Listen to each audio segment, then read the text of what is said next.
বর্তমান সময়ে জনপ্রিয় রোমান্টিক জুটি আরশ খান ও পারু। দিন দিন বাংলা নাটকের জনপ্রিয়তা বেড়েই চলেছে, সেই ধারাবাহিকতায় আবারও নতুন নাটক নিয়ে হাজির হয়েছেন জনপ্রিয় এই জুটি। নাটকটির নাম প্রিয় ফুল। এই নাটকটিতে অভিনয় করেছেন বর্তমান সময়ের আলোচিত অভিনেতা আরশ খান ও আলোচিত অভিনেত্রী পারু। এই নাটকটি রচনা ও পরিচালনা করেন আদিব হাসান।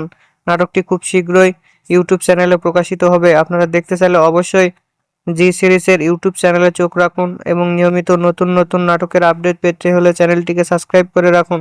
পরবর্তী ভিডিওর জন্য অপেক্ষা করুন।